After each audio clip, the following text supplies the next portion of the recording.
الزمالك عمل اللي هو عايزه ومشّى كلاتنبرج. كلاتنبرج من امبارح وأول امبارح وحوارات وخناقات مع جمال علام رئيس اتحاد الكرة، المهم الخلاصة إن كلاتنبرج مشي.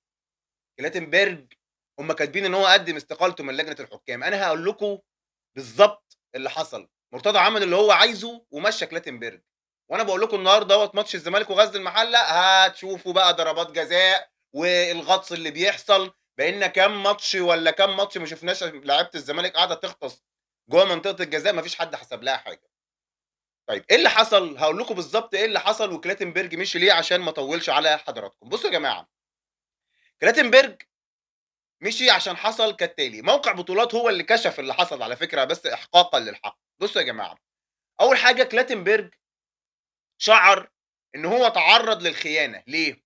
هو ما كانش عايز في واحد اسمه توفيق السيد، توفيق السيد ده كلاتنبرج كان بيقول عليه إن هو ميوله زملكاوي، فتوفيق السيد هو ما كانش عايزه، كان عايز مين؟ كان عايز سمير عثمان، الحكم سمير عثمان اللي أنتم عارفينه.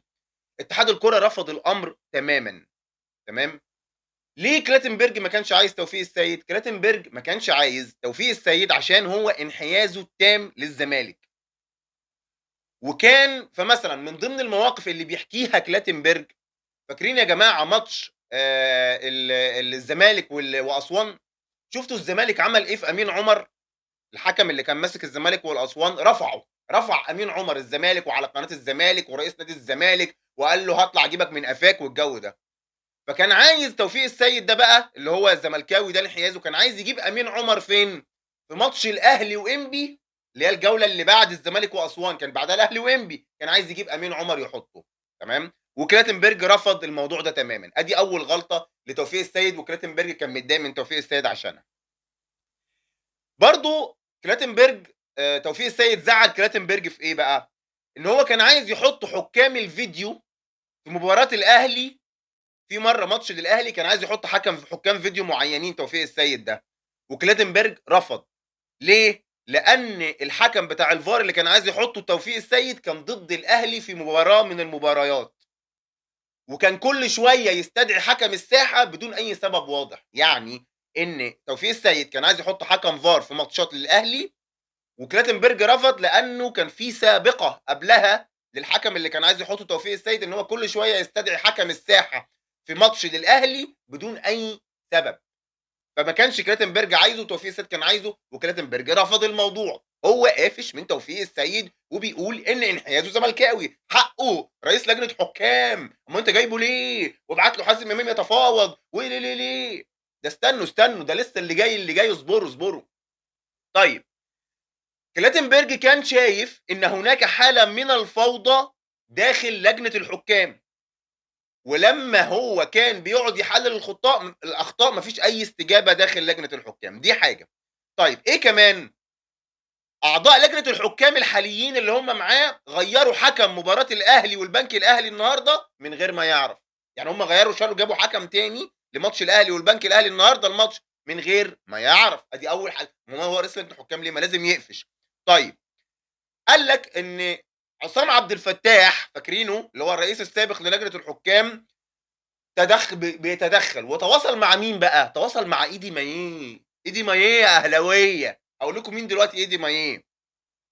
عشان يرأس لجنه الحكام بدل كلاتنبرج طب الراجل قاعد كل ده عصام فتاح بيتواصل مع واحد بغض النظر مين هو عشان يمسك رئيس لجنه الحكام اللي رئيسها دلوقتي كلاتنبرج طب مش عايزينه يزعل ازاي طيب قال لك ان مفيش اي مسانده من اتحاد الكوره ضد اتهامات مرتضى منصور له بأنه على علاقة برجل وتزوجه في مصر وهو أمر غير صحيح تماما يعني رئيس نادي الزمالك مرتضى منصور طلع على القناة واتهم كلاتنبرج بأنه على علاقة مع راجل وكلاتنبرج زعل ان اتحاد الكرة ما دافعش عنه لدرجة ان هو بيقول لهم النهارده في اجتماع مع امبارح في اجتماع مع احمد دياب وجمال علام احمد دياب رئيس الرابطة وجمال علام رئيس اتحاد الكرة بيقول لهم انتوا ما دافعتوش عني ده مرتضى طلع اتهمني ان انا على علاقة مع راجل وبنتي كلمتني من بره وقالت لي بابا هو انت سبت ماما عشان هو على علاقة مع راجل تخيلوا يا جماعة راجل يتعرض رئيس لجنة حكام يتعرض لكمية الارهاب ده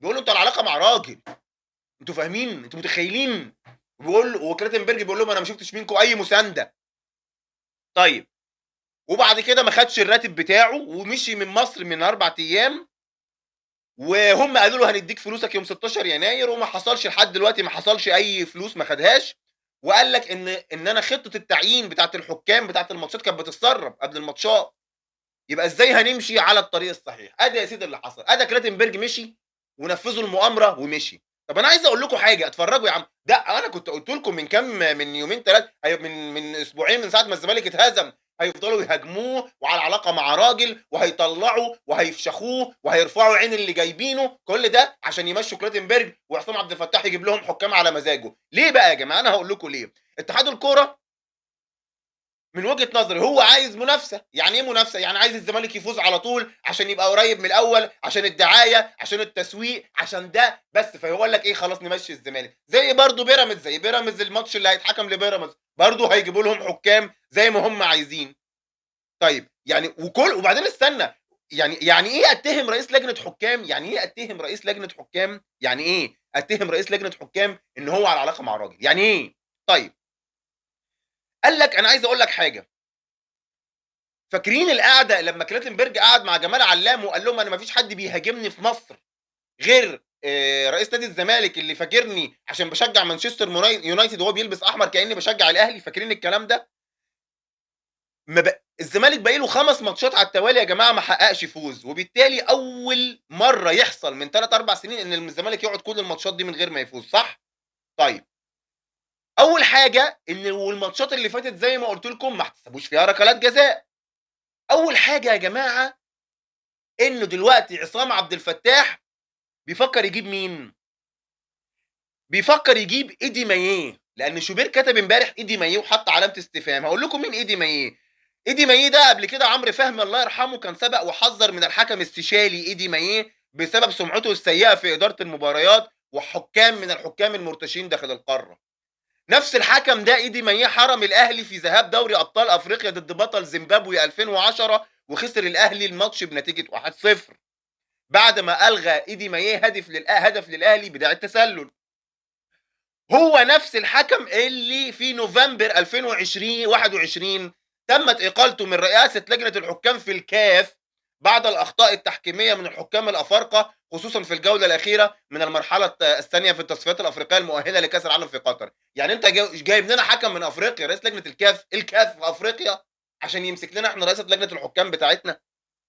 بصوا يا جماعة، بعد كل اللي أنا قُلته ده النيّة واضحة، النيّة واضحة، من الآخر، مشّوا كلاتنبرج عشان يجيبوا للزمالك حكام على مزاجه، على الأقل يفوز ماتش، يتعادل ماتش، يخسر ماتش، فاهم؟ ويبقى في متنافسة وفي دعاية وفي تسويق وفي بُصّوا يا جماعة ده فساد كروي، ده ما لوش حل غير فساد كروي، ده فساد كروي، ده فساد كروي. فجأة كلاتنبرج بقى وِحِش واتخانقتوا معاه ومش وِحِش ومش كويس فجأة، ليه؟ ما هو كان ماشي كويس، والّا عشان في زمالك بتهاجمه؟ أنا أقسم بالله مستفز جدًا، جدًا، جدًا. هو ده في حاجة اسمها كده؟ يا جماعة ده فساد يا جماعة، هو ده مناخ كروي كويس في مصر؟ شتيمة وقلة أدب وتطاول وسَب بالأعراض واتهام بالأعراض، أعراض، أدا كلاتنبرج عِرض وعماد متعب بتتهمه إيه؟ يا جماعة مش كده، يا جماعة مش كده أقسم بالله ما كده. على العموم مشي كلاتنبرج. هنشوف بقى دلوقتي مين اللي غالبًا بيقول لك إيدي ما يتفرّج بقى. والّا هو بتهددونا؟ طبعًا الأهلي المفروض ما يسكتش، يسكت إزاي؟ والّا أنت هتمشّيها عشان كهربا وعقوبة؟ هنشوف الفترة الجاية إيه البتاع. اتفرّجوا النهارده، اتفرّجوا على الماتش النهارده، اتفرّجوا على الماتش وقولوا لي رأيكم إيه.